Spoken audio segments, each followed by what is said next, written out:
Good morning सभी बच्चे को दिशा मैथमेटिक्स क्लासेस सीखे में।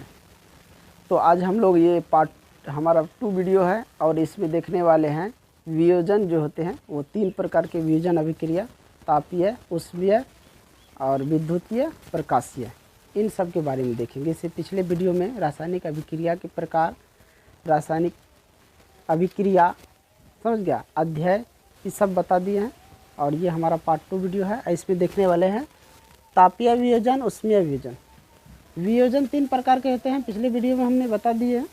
और उसमें देख पहला प्रकार जो है तापीय या विषमीय वियोजन, समझ गया।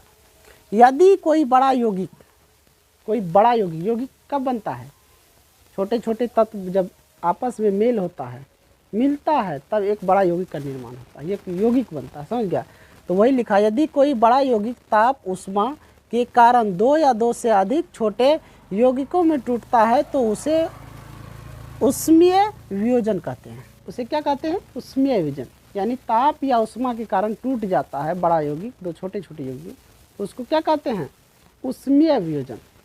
आ समझ में? अब जैसे मान के चलो यहाँ पे लिखा है कैल्शियम कार्बोनेट। क्या लिखा है? Calcium carbonate. ये बड़ा यौगिक है और ये टूट के 2 छोटे यौगिक में, बड़ा यौगिक है लेकिन 2 छोटे यौगिक में टूट गया है। ये बड़ा यौगिक है, बड़ा यौगिक, और ये किस में टूटा है? 2 छोटे यौगिक में। 2 छोटे यौगिक का नाम क्या है?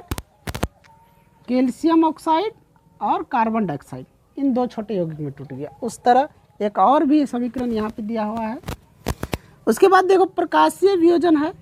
यदि वियोजन का कारण प्रकाश हो, यदि वियोजन का कारण क्या हो? प्रकाश हो, तो उसे हम क्या कहते हैं? प्रकाशीय वियोजन।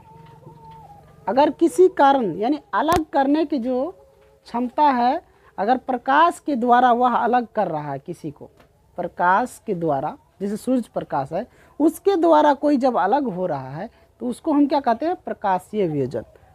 जैसे देखो सिल्वर ब्रोमाइड, क्या है ये? Silver bromide. जब सिल्वर ब्रोमाइड सूर्य प्रकाश के साथ अभिक्रिया किया है, सूर्य प्रकाश की उपस्थिति में, ये इसको अलग कर दिया, सिल्वर ब्रोमाइड, तो सिल्वर अलग हो गया, ब्रोमाइड अलग हो गया। इसको क्या किया है? सिल्वर ब्रोमाइड जो एक साथ था उसको प्रकाश ने क्या किया? अलग कर दिया। उसको क्या किया? अलग कर दिया। अब जैसे मान के चलो कि कोई अगर दूध ले लेगा, दूध, और उसमें पानी डाल देगा और उससे बर्फ़ बना लेगा, और जब बर्फ़ पिघलेगा तो दूध और पानी अलग नहीं हो सकता है। तो कुछ ऐसे चीज़ होता है जो प्रकाश के कारण वो अलग अलग हो जाता है। क्या होता है? प्रकाश के कारण अलग अलग हो जाता है।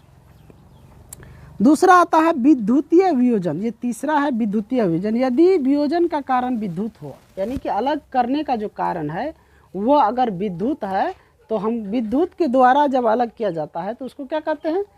विद्युतीय वियोजन। और जब प्रकाश के द्वारा अलग किया जाता है तो प्रकाशीय।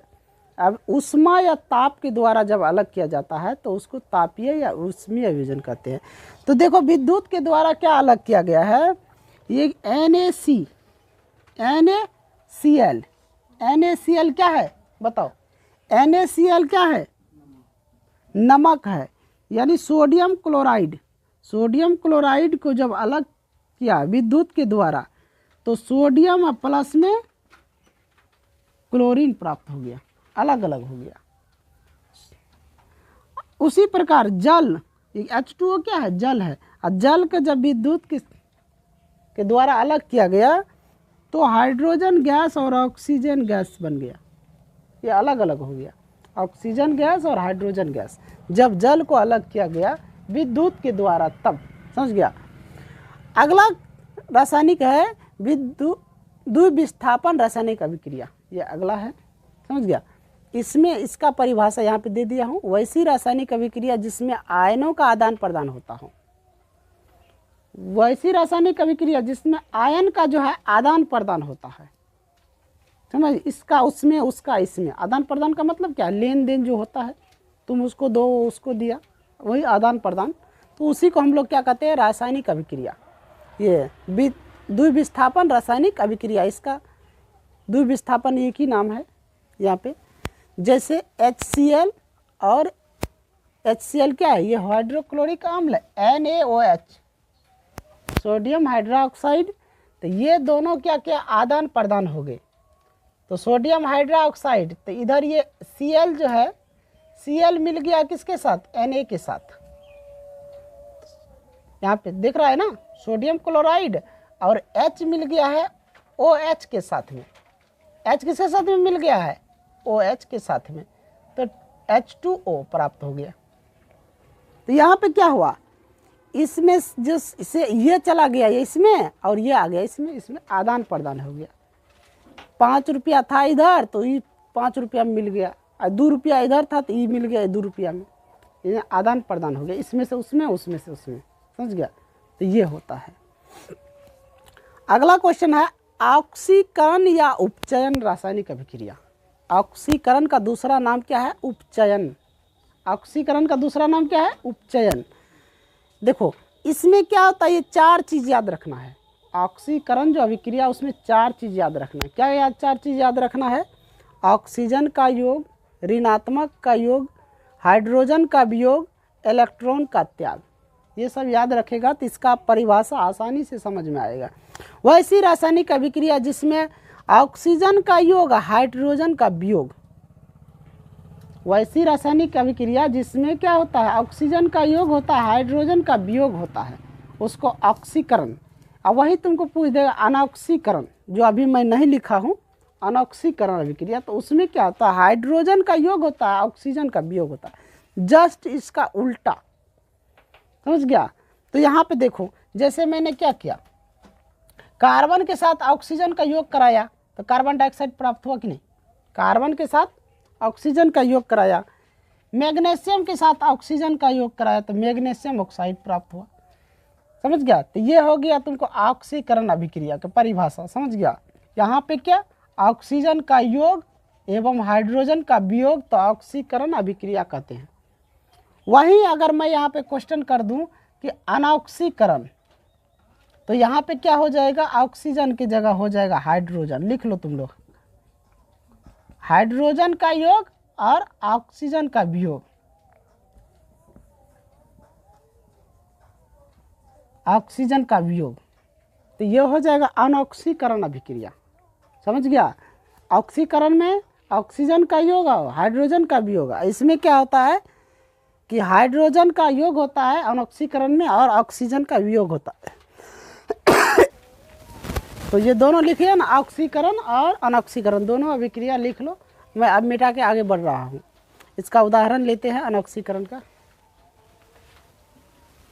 चलो अगले अभिक्रिया, जैसे मान के चलो कि ऑक्सीजन जो बताए थे ऑक्सीकरण अभिक्रिया, उसमें भोजन का पचना कौन सी अभिक्रिया है, तो उपचयन या ऑक्सीकरण। क्वेश्चन पूछेगा ऑब्जेक्टिव में कि भोजन का पचना कौन सी अभिक्रिया है, तो क्या लिखना है, कोई ऑप्शन, या तो उपचयन भी दे सकता है या ऑक्सीकरण भी दे सकता है। तो इनमें से किसी एक को सेलेक्ट करना है, दोनों नहीं देगा, समझ गए, ये याद रखना। अवकरण या अनऑक्सीकरण या अपचयन, ये अनऑक्सीकरण का 3 नाम है, अवकरण भी है, अपचयन भी है। तो याद रखना, ऑक्सीकरण अनऑक्सीकरण दोनों का परिभाषा थोड़ा उल्टा होता है। ऑक्सीकरण में ऑक्सीजन का योग होता है, अनऑक्सीकरण में हाइड्रोजन का योग होता है। ऑक्सीकरण में हाइड्रोजन का वियोग होता है और अनऑक्सीकरण में ऑक्सीजन का वियोग होता है, समझ गए, ये याद रखना। फिर उसके बाद आता है रेडॉक्स अभिक्रिया। देखो यहाँ पे इसमें क्या है, अवकरण में जैसे क्लोरीन के साथ हाइड्रोजन को मिलाया तो हाइड्रोक्लोरिक अम्ल बन गया, समझ गया। यहाँ क्लोरीन के साथ जल को मिलाएंगे तब ये इसका वियोग हो गया, इसका क्या हो गया, ये निकल रहा है, इसका वियोग हो रहा है यहाँ पे। रेडॉक्स अभिक्रिया किसे कहते हैं, तत्व ऑक्सीकरण एवं अवकरण अभिक्रिया साथ साथ हो तो जिस तत्व में ऑक्सीकरण और अवकरण यानी कि ऑक्सीकरण और अनऑक्सीकरण, उपचयन और अपचयन, ये अभिक्रिया अगर किसी तत्व में एक साथ हो रहा हो तो उसी को हम लोग क्या कहते हैं, रेडॉक्स अभिक्रिया। आगे समझेंगे नहीं, कोई तत्व है उसमें अपचयन या उपचयन दोनों अभिक्रिया एक साथ अगर हो रहा है तो उसी को हम लोग क्या कहते हैं, रेडॉक्स अभिक्रिया। या ऐसे भी कह सकता है कि ऑक्सीकरण एवं अनऑक्सीकरण साथ साथ हो रहा है जिस तत्व में, उसी को हम कहते हैं उदासीनीकरण अभिक्रिया, उदासीनीकरण अभिक्रिया हमने पीएच स्केल में पढ़ाई थी कि जब नमक बनता है ना उस समय क्या होता है, दोनों उदासीन हो जाता है, क्रिया भी इधर और उधर प्राप्त प्रतिफल जो होता है वो भी हो जाता है, समझिए। तो लवण और क्षार आपस में मिलकर क्या बनाता है, ये सॉरी अम्ल और क्षार आपस में मिलकर लवण का निर्माण करता है। लवण जो होता है यानी नमक, तो अम्ल और क्षार जब आपस में मिलकर लवण बनाता है तो उस जिस प्रक्रिया द्वारा वो बनता है उसी को हम लोग कहते हैं उदासीनीकरण। क्या कहते हैं, उदासीनीकरण। तो अम्ल तथा क्षार का आपस में मिलकर लवण बनाना ही उदासीनीकरण अभिक्रिया कहलाता है, समझ गया। उत्प्रेरक अभिक्रिया, उत्प्रेरक क्या है, उत्प्रेरक न तो रासायनिक अभिक्रिया में भाग लेता है ना ही कुछ बनाता है। उत्प्रेरक जो होता है ना वो तो ना ही तो उसमें भाग लेता है ना ही कुछ बनाता, उसका आखिर फिर काम क्या है, नहीं भाग ले रहा नहीं कुछ बनाता तो हम पढ़ क्यों रहे हैं। तो वो क्या करता है ना, रासायनिक अभिक्रिया की गति में वृद्धि करता है, उसको तेजी करता है, बढ़ाता है। उसका ये काम है गति को बढ़ाना, रासायनिक अभिक्रिया की गति को बढ़ाना किसका काम है, उत्प्रेरक का काम है। इसीलिए वो क्या करता है, नहीं तो वो भाग लेता नहीं कुछ बनाता है। उसका क्या काम है, उसकी गति को बढ़ावा देना, समझ गया। उत्प्रेरक का काम क्या होता है, रासायनिक अभिक्रिया की गति को बढ़ाना। उत्कर्मणीय रासायनिक अभिक्रिया जैसे जल से बर्फ, बर्फ से जल। उत्कर्मणीय जो रासायनिक अभिक्रिया है, जल से बर्फ, जल बर्फ से जल, समझ गया। कुछ पॉइंट दिया हुआ है। दहन किसको कहते हैं, ये समीकरण को समझ लो। कैल्शियम कार्बोनेट को जब अभिक्रिया कराया तो calcium oxide plus carbon dioxide प्राप्त हुआ, ये समीकरण है। अब दहन किसको कहते हैं, ऑक्सीजन की उपस्थिति में जलकर उष्मा एवं प्रकाश देना। कभी भी तुम लोग आग जलाएगा, अगर कोई ऐसा बर्तन हो उसको पूरी तरह से ढक ले, ऐसा अगर ढक दो तब देखो क्या होगा, तुरंत बंद हो जाएगा। उसको ऑक्सीजन चाहिए तभी वो जलेगा, नहीं तो नहीं जलेगा, समझिए। तो दहन उसी को कहते हैं जो ऑक्सीजन की उपस्थिति में जलकर उष्मा और प्रकाश देता है। कोई भी पदार्थ ले लो जो जलेगा, जब जलेगा तो वो रोशनी तो फैलाएगा ही, साथ साथ कुछ निकलता है, देखा होगा आग जब जलता है कुछ न कुछ निकलता है, तो उष्मा और प्रकाश देता है, उष्मा और प्रकाश देता है। तो दहन समझ गया ना, जब भी ऑक्सीजन रहेगा तभी दहन संभव है। ज्वलनशील पदार्थ किसको कहते हैं, ज्वलनशील पदार्थ किसी भी पदार्थ, यानी कि जो पदार्थ आसानी से जल जाए, जो पदार्थ आसानी से जल जाए, इतना शॉर्ट भाषा लिख लो कि जो पदार्थ आसानी से जल जाए उसे ज्वलनशील पदार्थ कहते हैं। आज समझ में, जो पदार्थ जो मतलब आसानी से जल जाए उसको क्या कहते हैं, ज्वलनशील पदार्थ कहते हैं, समझ गया। अब क्वथनांक क्या है, ज्वलन ताप क्या है, इस सब के बारे में थोड़ा बता देते हैं। और ये हमारा जो है पार्ट 2 है वीडियो, ये क्या है पार्ट 2 वीडियो है। थोड़ा सा इसमें और बचा है उसको ले लेते हैं, उसके बाद जो इस चैप्टर में बचेगा उसको देखेंगे और पार्ट थर्ड जो होगा उसमें लास्ट हो जाएगा, यानी 3 पार्ट में इस चैप्टर को हम क्लियर कर देंगे। तो आप लोग बने रहिए, इनको मिटा के आगे बढ़ जाते हैं। चलो आ जाओ। जिस ताप पर पहुंचकर जलना प्रारंभ कर दे ज्वलन ताप कहते हैं। जहां पर पहुंचकर पदार्थ पिघलना शुरू कर दे, गलना पिघलना शुरू कर दे, उसको हम क्वथनांक कहते हैं। किसी भी पदार्थ को ज्वलन ताप तक पहुंचने के लिए क्या क्या साधन चाहिए, किस किस चीज़ से हम उसको जला सकते हैं, वहाँ पहुँचा सकते हैं जलने के लिए, समझ गया। तो माचिस से हम कोई भी पदार्थ को शुरू करेंगे, तेल, डीजल, पेट्रोल, ये सब जो है ज्वलन ताप तक पहुंचने के लिए कोई पदार्थ का साधन है। अब जैसे मान कर कच्चा लकड़ी है तो उसको कैसे जलाएंगे, तो यही तेल, डीजल, पेट्रोल सब जो हम छिड़केंगे तभी वो जल सकता है, नहीं तो वो नहीं जलेगा, समझ गया। कोई भी मान लो पदार्थ है, खाली माचिस मार देने से कुछ पदार्थ में पकड़ लेता है, कुछ में नहीं पकड़ता, तो वो सब इसका साधन है, समझ गया। कोई लकड़ी है उसमें कितना भी माचिस मार के लगाएगा तो उसमें आग लगेगा ही नहीं, तो उसमें तेल छिड़कना पड़ेगा, फिर माचिस लगाओ तो आग पकड़ेगा। अब एक ठो यहाँ पॉइंट आता है, ये दोनों के बारे में भी बता देते हैं, समझ गया। लेकिन ये दोनों जो है चैप्टर के लास्ट में है, सुगंध और दुर्गंध। अभी छूटा हुआ इस चैप्टर में रासायनिक समीकरण में असंतुलित, संतुलित ये सब बताएंगे, संतुलित कैसे किया जाता है, असंतुलित और संतुलित असंतुलित की पहचान भी कराएंगे। अभिकारक भी छूटा है, प्रतिफल फल भी छूटा, इसीलिए बोला था कि हमारा तीसरा पार्ट जो वीडियो होगा उसमें ये सब क्लियर हो जाएगा। तो सुगंध देखो, जब भी कोई मान के चलो कहीं पे देखता होगा कुछ खाना उना बन रहा है, जब बन रहा है उस समय बहुत ही सुगंध निकलता है, और वही खाना ज़्यादा देर हो जाने के बाद उसमें बदबू निकलने, दुर्गंध देने लगता है। तो किस कारण से दुर्गंध देता है? तो ऑक्सीजन जो होता है ना, ऑक्सीजन, अगर ऑक्सीजन को हम सुगंध में मिला दे तो वो दुर्गंध बना देगा, उसको दुर्गंध में बदल देगा।